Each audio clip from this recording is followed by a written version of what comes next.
welcome to Wrestling Roundup on FreeFM, ArrowFM, and MP. As always, I'm Grady, and live on Skype we got Josh.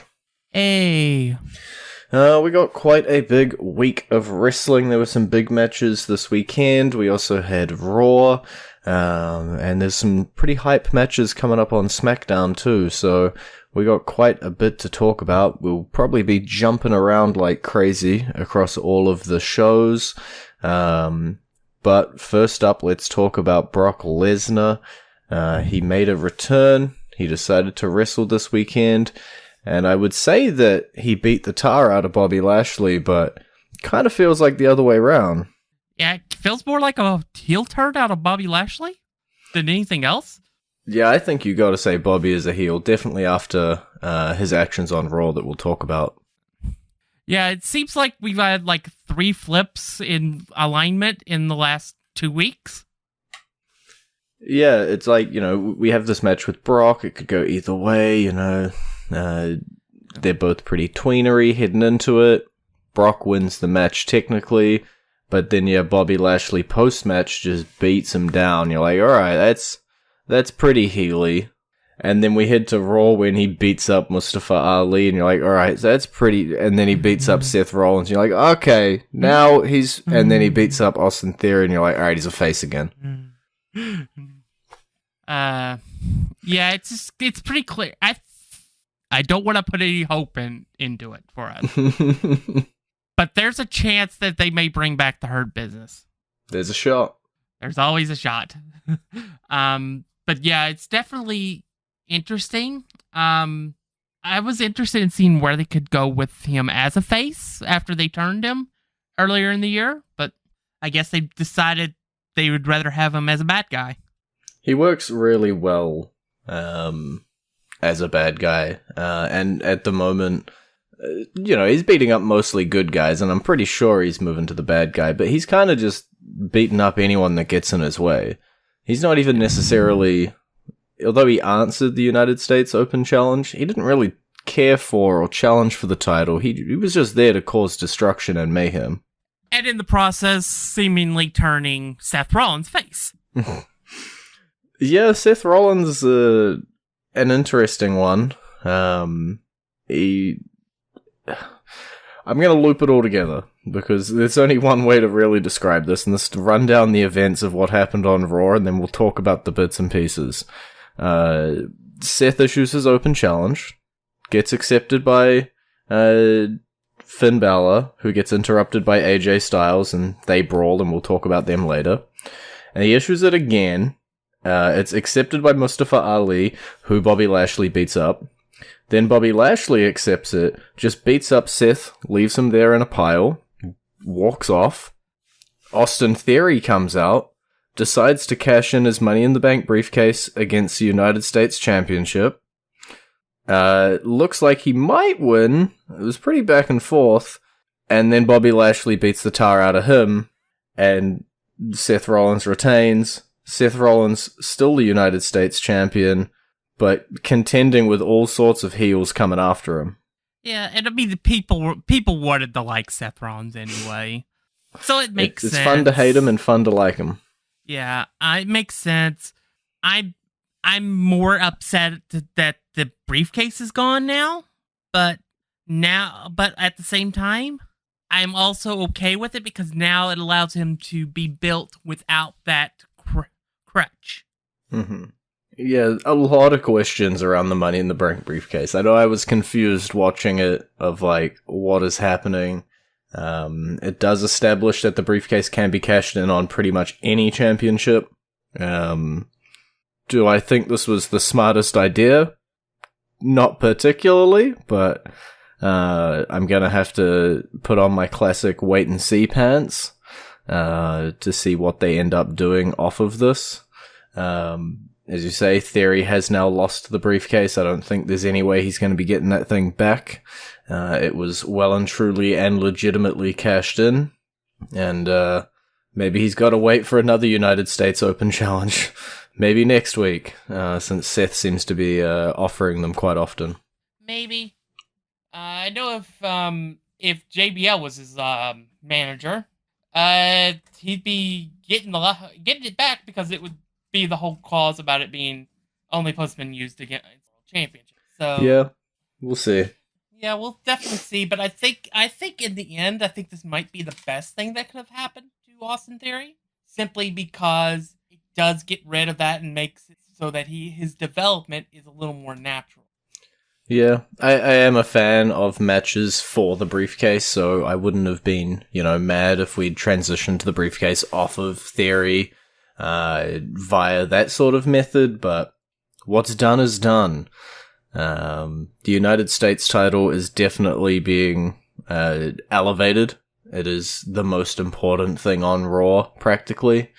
Seth Rollins is the man to do that. He is, up in that AS tier kind of area. He is one of the strongest characters they have. And, Raw looks bright underneath Seth Rollins. And it can also say this. I know that we're going with War Games this year, right? For the Survivor Series, which we'll get into later. If you still want to have any kind of like cross-promotional thing, who would say no to Gunther versus Seth Rollins? It's an interesting matchup for sure. An interesting one indeed. We'll have to move on or we're not going to have time for anything. Let's talk about two women's championships and the state of them at the moment. And we'll talk about them in one go. Damage Control, who'd previously just lost their titles to Bliss and Asuka, they managed to get their titles back thanks to a little bit of help from Nikki Cross. Later on in the night, Bayley unfortunately losing the last woman standing match, so Bianca Belair still holding the Raw Women's Championship. And as you said, War Games lined up for the woman. Damage Control and Nikki Cross versus Bianca, Bliss, Asuka, and a couple of friends. Yeah, and a friend, probably Candice LeRae, because it seems like that'd probably be the most likely person that would join them, and it'll probably be 4-on-4. It makes sense. It is irritating to tie all the titles up in that match, but all the storylines are intertwined anyway, so go for it. I think we've tied all the titles up in this feud for the past 3 months, to be fair. More like 3 years.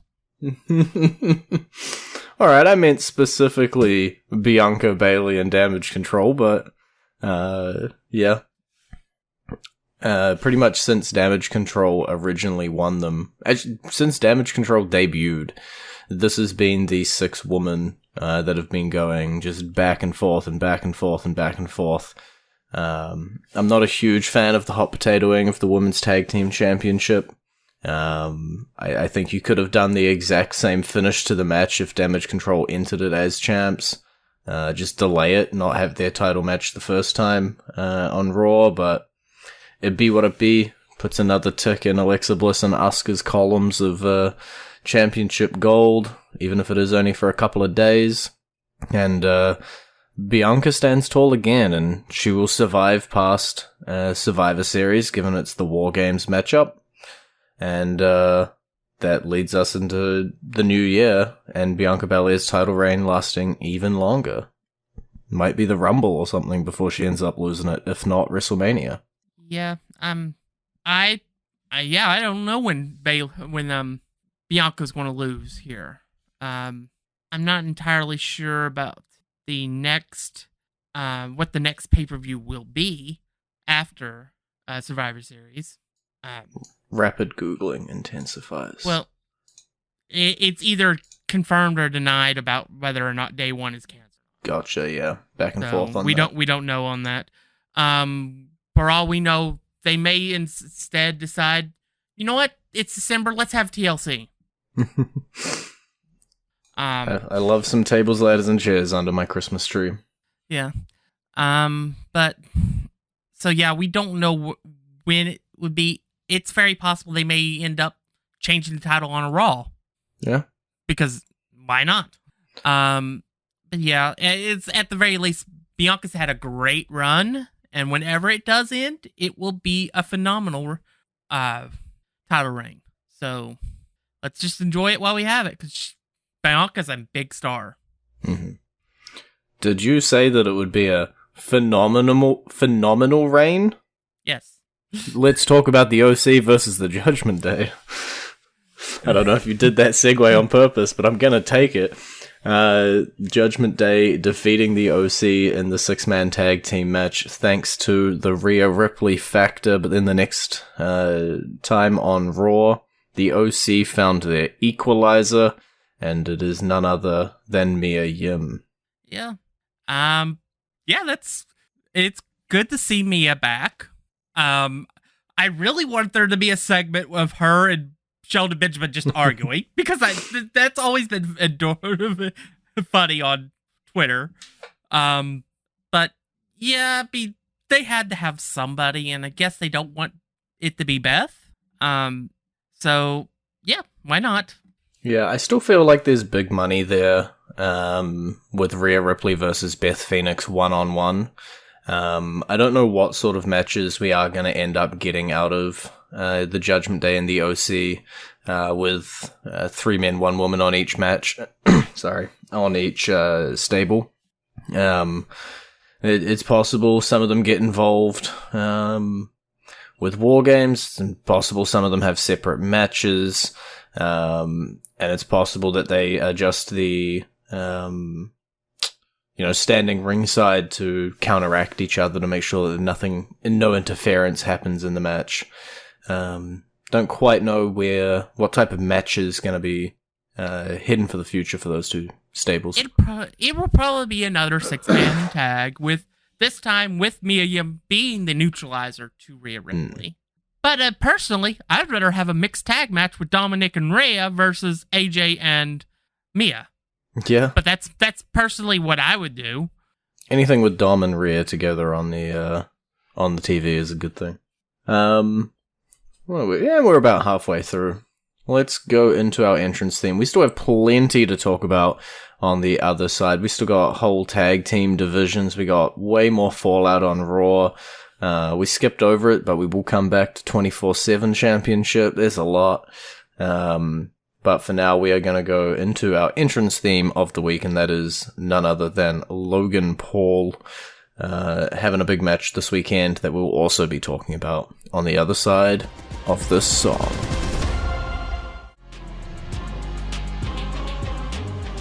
And you're back with Wrestling Roundup on FreeFM, ArrowFM, and NPR. I'm Grady, he's Josh. Let's knock it out of the way first. 24/7 Championship. I mentioned Nikki Cross joining Damage Control for their War Games match.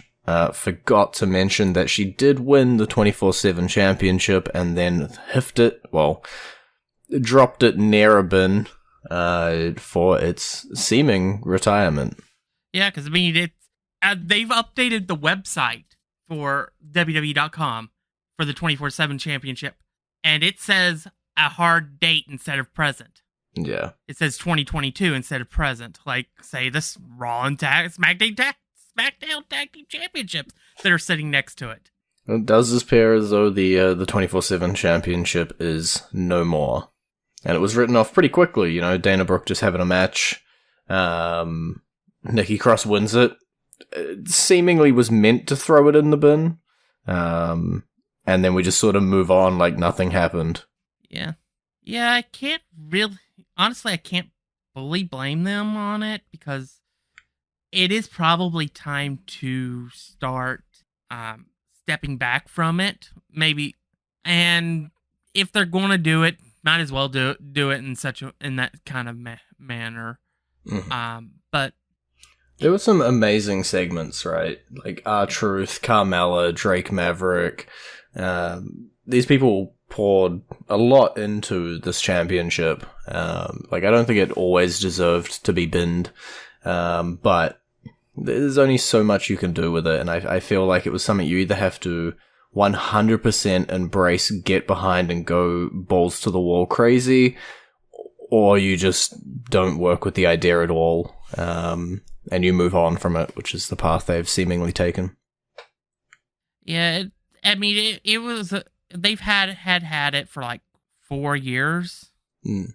And I think they had gotten about every piece of life out of it that they could.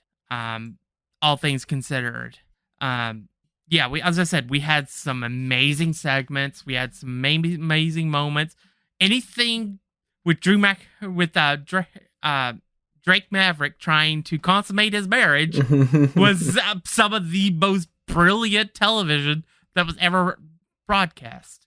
And yeah, which is a weird statement to say. Yeah.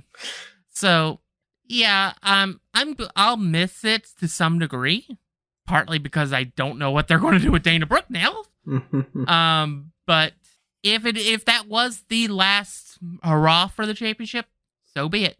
Yeah. It honestly, it was a decent match between Dana Brooke and Nikki Cross for it, and I can understand nobody wanting to mess with Nikki Cross after what happened in that match. So yeah, it is what it is. Yeah. How much time do you want to spend talking about the 47-star classic between Braun Strowman and Omos? And people wondered why I wasn't that excited to see Braun Strowman back. This was an okay match. It confirmed what we thought. Omos is dead in the water, and Braun Strowman is quickly trying to get himself fired again. Braun Strowman's, and I shouldn't be giving advice to a man who could crush me with his just beard looking at me, but shutting your mouth sometimes is the best course of action. Saying nothing can be a great thing to do. Yeah. I mean, I wonder why controlling his narrative didn't work. Oof. Yeah, I think the only label you can put on that match was it exceeded expectations, but the expectations were not that high. Drew McIntyre, Karrion Kross, we had their cage match. Just to torture us one more time. They ain't done. Yeah, exactly what I said was that I could see Drew McIntyre winning the cause of a third match in the feud. That's exactly what happened. I'm not happy with the way the fact it was an escape from the cage. To me, maybe I'm old school in this way, but to me, faces shouldn't win cage matches by escaping. They should win them by pinfall or submission. Because to me, that signifies the end of the feud. Yeah. Obviously, escaping the cage means, well, they just got out of it, they got away from them, and that gives the heel plenty of reason to go for another match. And I'm sure we will get it from Drew McIntyre and Karrion Kross. What do we got? Ooh, pushing time. The Usos, Brawling Brutes, undisputed WWE Tag Team Championship on the line. The Usos come out on top, and then they head straight into their next challenger of the New Day over on SmackDown this coming Friday. With the New Day trying to prevent the Usos from taking their crown as the longest reigning tag team champions of all time. Mm-hmm. Honestly, I would be fine with them changing the titles on Friday, but I don't see it happening. No. Mainly because it would be like out of nowhere, because we love New Day. New Day's been awesome for a long time, but they haven't done much this year. Mm-hmm. And it would just come out of nowhere. But if any team, as we've said many times, if any team could beat the Usos for the titles, it would be the New Day. Yeah. The Usos and New Day, any day of the week will put on a banger and could go either way. It doesn't matter if it's right now, if it's, 4 years ago, if it's 4 years in the future. These two teams will always have chemistry, and these two teams will always put on an amazing match. I'm going to apply the same logic to that as we did with the Brawling Brutes match. The storyline is not that. The storyline is not the New Day preventing them from being the longest reigning champs. That's only come up in the last week. The storyline is still with Sami Zayn, and that needs to find a way to bring itself up and into the match. And hopefully, I think it's Jay's injured, is not too bad. I think it was just a little bit of a wrist tweak, hopefully. Although that would give the perfect opportunity to change the titles. It would be the force Sammy to replace Jay. I'm 100% down on that. I pitched it. I want it to happen. Yeah. Yeah, and honestly, I think they actually will break the titles on Friday if they retain. Mm-hmm. I'm not 100% sure on that. I need to look at the other list. Sure. Yeah, I don't know the record exactly, but they're definitely billing this as, if they win this, they're the longest reigning tag team champions of all time. Okay, let me see. Raw ones.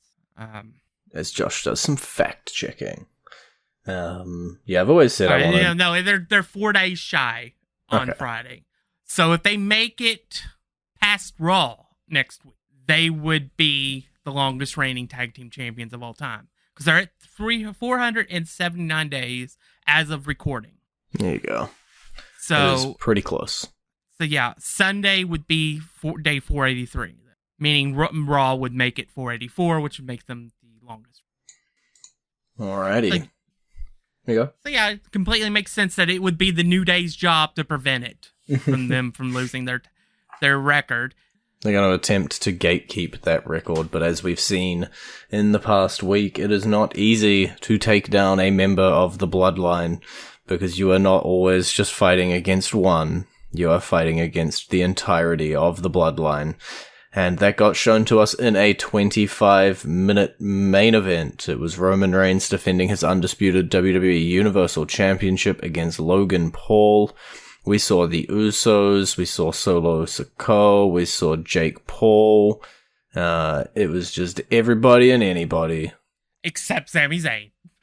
Except Sami Zayn. Yeah. This was a phenomenal match.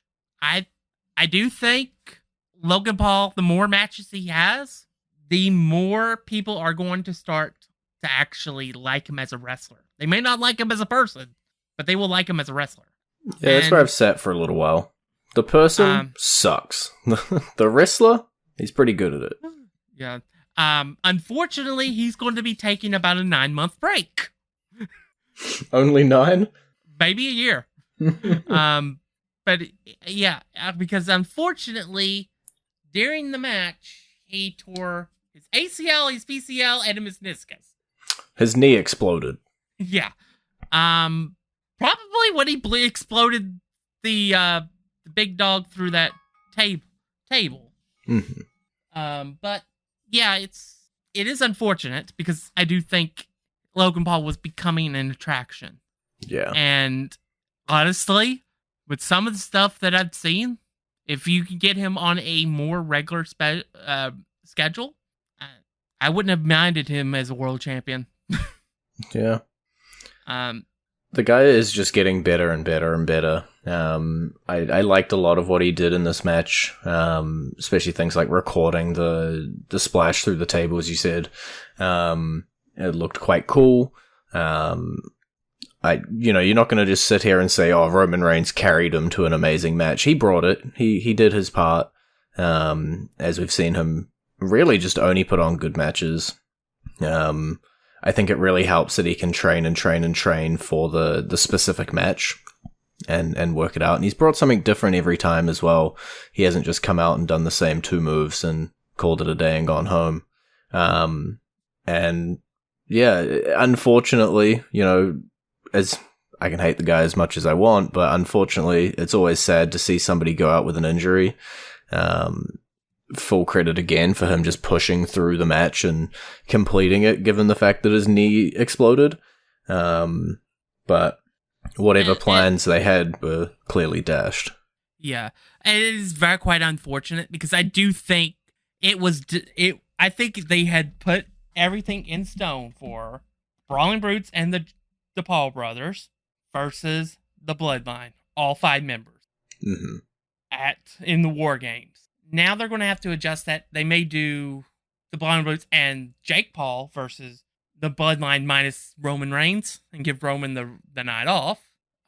They could bring in Drew McIntyre or somebody else to add to that face team. We're definitely on this side of the event this past weekend with a lot more questions simply because of an unfortunate injury. And we'll have to see where everything leans up to us, because obviously that War Games match did intend to be 5 versus 5, seemingly the entirety of the Bloodline, as you say, on one side. What's it going to be, and where's everything else going to fall, we don't quite know. Bits and pieces of that might be set up this week on SmackDown when we have the World Cup tournament. Which unfortunately we've run out of time to talk about. Winner facing Gunther for the Intercontinental Championship, which we'll just talk about the results of it next week once it has happened. But there is quite a lot going on in the world of WWE at the moment because we have run out of time. It's been great talking to you. Bye-bye. You can visit our Facebook page, facebook.com/WrestlingRND Up, or our Twitter page, twitter.com/WrestlingRND Up, or our YouTube page, youtube.com/WrestlingRND Up. And we will catch you next week.